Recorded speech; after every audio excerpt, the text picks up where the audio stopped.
The Las Vegas Raiders secured a solid victory over the New Orleans Saints, improving their record to 4-2. At this point, the team's draft position no longer holds as much significance. Just a few weeks ago, the Raiders were in the running for the first overall pick, but after this win, they've moved up to the ninth overall spot. Going into this game, they were eyeing a drop to the fifth pick if they lost, depending on the outcomes of other games, like the Jaguars and Titans matchups. However, with this victory, the Raiders will now fall to the ninth pick in the draft. We'll dive into the draft later, especially with new insights about some quarterbacks emerging, but for now, let's focus on the game. The Raiders played well in several areas today, though it wasn't flawless. The offensive side has had its challenges this season, particularly after the firing of the offensive coordinator. On top of that, there's still uncertainty around the head coach's performance and the quarterback situation. The team has cycled through quarterbacks, from Gardner Minshew to Aiden O'Connell and back again. But Aiden O'Connell in particular has looked solid recently. While he's not leading the Raiders to explosive wins and the offense isn't scoring at a high rate, O'Connell's performance has been a pleasant surprise. Right now, it seems like he could be a backup, but it's still too early to rule him out as a potential future starter. The Raiders might very well stick with him or Minshew for another season, or they could opt to draft a quarterback, possibly someone like Sheeter Sanders or another promising prospect. More on that later, though. On the defensive side of the ball, the Raiders have been dominating for the past few weeks. Even without key players like Max Crosby and Malcolm Kunze, the defense has stepped up in a big way. Patrick Graham, the defensive coordinator, deserves a lot of credit for orchestrating this performance. There were even reports this week that Graham declined a contract extension with the Raiders, which raised a few eyebrows. Some speculate he may be eyeing a head coaching role, but it's puzzling because he's done such a great job with the defense. If the team had been fully healthy from the start of the season and had a competent offensive coordinator, things might have looked much different for the Raiders this year. A few players in particular have been shining on defense. Jack Jones, for example, has been impressive. Yes, he's given up some touchdowns and made a few mistakes, but he's also been a playmaker. There's still some uncertainty about what exactly defensive coordinator Patrick Graham is telling Jones, whether he's being asked to jump routes and take risks. But one thing is clear, Jones is capable of making big plays. He had an interception today and has had others this season, including a pick-6 earlier. He's been involved in multiple pass breakups and has shown flashes of his potential. Isaiah Polamau is another player who's been standing out. Last week, he forced 2 fumbles, and today he made several key plays, including breaking up passes and stopping key yardage gains that helped keep the defense in control. His blitzing off the edge and overall effort have been crucial, and he's continuing to improve. Polamau is someone the Raiders should seriously consider bringing back next season, as he's showing signs of real growth, even if he hasn't fully clicked yet. In summary, while the season hasn't been perfect, the Raiders' defense is proving to be a bright spot. If they can stay healthy and continue to build on this performance, and if the offense starts clicking under new leadership, there's hope for the future. Keep an eye on these defensive players as they could be key pieces in the Raiders' development moving forward. There's a good chance that one player on the Raiders, Isaiah Polamau, could emerge as a top 10 safety in the NFL next season. Safety is a tough position to assess, as much depends on the defensive scheme, but Polamau fits perfectly within the Raiders system. While Nate Hobbs also had a solid game, the defensive line was another bright spot, especially with players like Adam Butler continuing to shine. Butler notched a sack today and was a constant presence in the backfield, adding value with every play. Tyreek Wilson and Clelin Ferrell were also active, consistently making plays to help the defense stay strong. It's clear that, over the last few weeks, the defense has been playing at a high level. Thomas Harper also deserves a mention. He grabbed his first interception of the season, which essentially sealed the game for the Raiders. Now let's switch gears and talk about the offense. While the Raiders' offense isn't elite by any stretch, they've shown signs of improvement. Missing a number 1 wide receiver like Davante Adams, who requested a trade, certainly hasn't helped, but the team has still managed to make strides. Moving away from offensive coordinator Luke Getsy seemed to help, as the offense began to put up more yards, though converting those yards into points has remained a challenge. The run game has also looked better recently, and making tight end Brock Bowers the focal point of the offense has paid off. Bowers has been a difference maker, and today he set multiple records, including the all-time rookie tight end yards record, surpassing the legendary Mike Ditka. He also broke the all-time rookie reception record, which was previously held by Fuka Nula. Bowers finished the game with 7 catches for 77 yards. Impressive numbers that prove just how difficult he is to bring down. Alongside Bowers, Jacoby Myers had a solid outing with 5 catches for 61 yards, and Amir Abdullah looked great, rushing for 115 yards on 20 carries. The run game has definitely improved, and part of that success can be traced back to some recent changes on the offensive line. About 5 or 6 weeks ago, the Raiders made a shift, moving Paris Johnson to center, and that change has paid off in recent weeks. While Johnson has since moved back to left guard and Andre James has returned to center, the offensive line has looked more solid. It's clear that James, in particular, has been playing better recently, possibly spurred on by the competition for his spot. Although James still struggles at times, he's shown improvement from the start of the season. As for Aiden O'Connell, the rookie quarterback has also had his ups and downs. He was sacked once today, but it was mostly due to his own decision-making. The offensive line was generally good, and pass protection was solid overall. O'Connell didn't get the ball out quickly enough on that sack, and as a result, ended up running into trouble. However, his play was solid enough, and the overall progress of the offense is something to feel good about moving forward. Another player who is catching attention is DJ Glaze, a third-round rookie who's shown real promise. Glaze's development will be key as he heads into the offseason. If he puts in the work, he could become a major contributor next season. Right now, his performance has been solid, but there's still room for improvement. If he can refine his speed and add some muscle without gaining unnecessary weight, he could become a more dynamic player on the field. The Raiders coaching staff will certainly be keeping an eye on Glaze's development in the offseason. In summary, while the Raiders' draft position may be affected by their recent wins, it's clear the team is on the right path. The defense is stepping up, and the offense is slowly but surely coming together. There's a lot of potential for growth, and with the right improvements in the offseason, this team could be much better next year. There's a real possibility that DJ Glaze could become the future at right tackle for the Raiders. While it's still too early to crown him the starter long-term, there's definitely some upside there.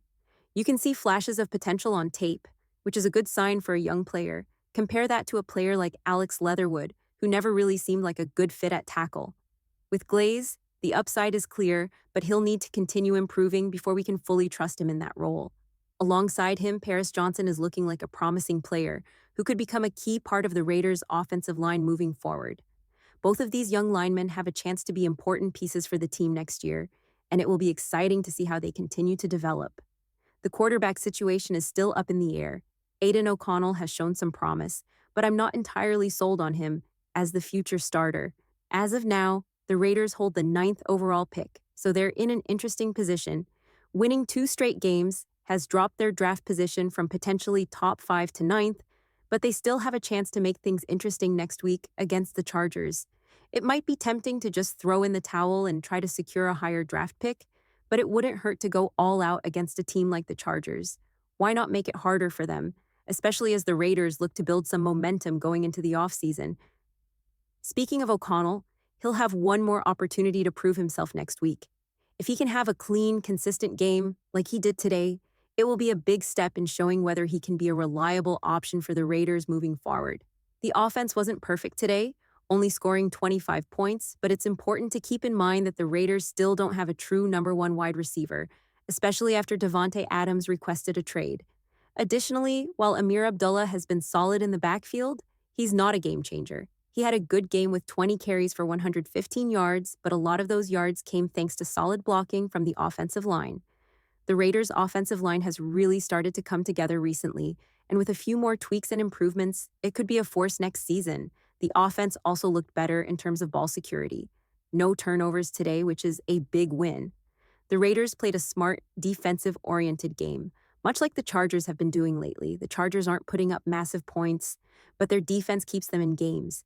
The Raiders' defense, while banged up, has also been playing well. And if Aiden O'Connell can continue to be efficient, the team could be on the right path moving forward.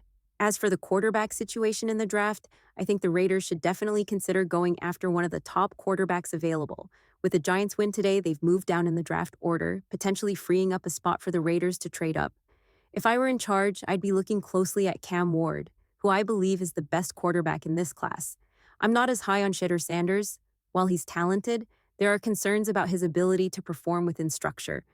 Take, for example, a play from Sanders' recent game against BYU. On a 2nd and 8, Sanders had an open receiver on a quick out route, but chose to run the ball instead, picking up just 1 yard. If he had made the pass, It would have set up a manageable third down, but instead, he settled for a much less efficient play. That kind of decision-making is something to watch closely as Sanders moves forward in his career. In summary, the Raiders are in an interesting spot. The defense is playing well, the offensive line has shown improvement, and players like DJ Glaze and Paris Johnson are promising. With a solid draft pick coming up, the team has a chance to make some key additions, particularly at quarterback. It will be exciting to see how the team develops over the next year as they continue to build for the future. There are definitely moments that raise some concerns about Shatter Sanders as a potential top-tier NFL quarterback. One notable play that stuck with me was when Sanders, instead of making a smart decision, tried to escape the pocket and ended up losing about 30 yards on a sack. That kind of mistake is something that needs to be cleaned up if he's going to thrive in the NFL. There are also questions about whether Sanders can consistently play within the structure of an offense. At times, he struggles to make basic throws or go through his progressions. While he has the ability to create plays when the pocket breaks down, and that's impressive, a quarterback needs to be able to do both, execute within the offense and make plays when necessary. Given these concerns, I'm not sure if he should be a first-round pick, even though the quarterback class this year isn't particularly deep. If the Raiders are looking to draft a quarterback, I personally think Cam Ward is the best option available. He's shown he can operate within the structure of an offense and has the playmaking ability to create when things break down. Ward has the ability to make people miss, extend plays, and keep defenses on their toes. To me, he's the most complete quarterback in this draft class, and I believe there's a significant drop-off after him. Many of my colleagues, actual NFL scouts, share the same view. After Ward, some people think Carson Beck could be a strong candidate, though I'm not fully convinced. Beck had a solid season last year, but this year he's been dealing with a shoulder injury that might have affected his performance. While Beck has some tools, I still think Ward is the top guy, and I'd prefer the Raiders to go after him. With the Patriots now holding the #1 overall pick, it opens up the possibility for the Raiders to trade up if they really want Cam Ward. If they decide they don't want to part with too many assets, they could wait to see if either Sanders or Beck falls to them at pick 9 or 10. Worst case scenario, the Raiders could still go for a top player in another position. There's always the chance that a quarterback might fall, but with so much value placed on positions like defensive end, offensive tackle, or wide receiver, it might allow the Raiders to pick up a standout player at a different position. For example, if Malaki Starks, the safety from Georgia, is still on the board at pick 9, he could be an incredible addition to the Raiders' defense. He's a playmaker and would be an immediate difference maker in the secondary. The Raiders would do well to take the best player available if they don't find the right quarterback, and Starks could fill a major need while adding a versatile weapon to the defense.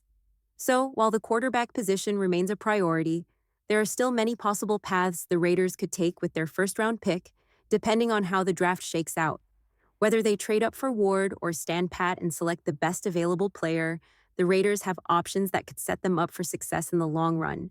At this point, the Raiders have a few options on the table. They could go the route of drafting a quarterback, but honestly, whether they've won these past 2 games doesn't really change the bigger picture. Winning may give the team a boost, but it doesn't necessarily guarantee a franchise quarterback in the draft. We've seen highly touted quarterbacks like Caleb Williams and Trevor Lawrence come into the league with enormous hype, only to face challenges early on. Neither of them has fully lived up to the sky-high expectations just yet. Trevor Lawrence, while still young, has shown moments of promise, but he's far from being consistently regarded as a top-tier QB. As for Caleb Williams, his potential is clear, but he's still in his rookie year. Year 2 or 3 will give us a better picture of his true potential. For the Raiders, while the victory today is a nice boost, it doesn't drastically change their overall trajectory. They've played well, and they've stuck to their style of football, which is something to be proud of. At the end of the day, a win is a win, and that's all that matters for now. The focus will shift to the draft, and whether or not the Raiders decide to go for a quarterback, trade up, or maybe even target other positions to fill out the roster. We'll have to wait and see how the rest of the season plays out and how the front office approaches the upcoming draft. That's all for now.